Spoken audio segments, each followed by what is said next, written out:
ఒకసారి యేసుక్రీస్తు కానుకలు వేస్తున్నటువంటి వారి యొద్ద నిలబడి ఆయన చూస్తూ ఉన్నాడు. ఆ కానుకలు వేయుచున్నటువంటి వారిలో చాలామంది ధనవంతులు కానుక వేయడానికి వస్తూ ఉన్నప్పుడు వారు వేస్తున్నటువంటి కానుక ఈ లోకపరంగా చాలా గొప్పదే. ఆ సమయంలో ఒక పేద విధవరాలు కానుక యొక్క పెట్టె దగ్గరకు వచ్చి కానుకలు వేస్తూ ఉన్నది. వేస్తూ ఉన్నప్పుడు ఆమె 2 కాసులు ఆ కానుక పెట్టెలో వేసింది.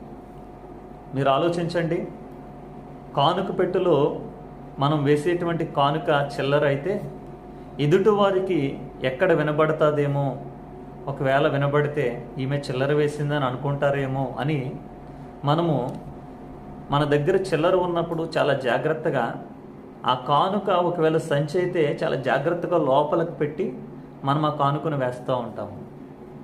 ఎందుకొరకు అంటే ఈ లోకపరంగా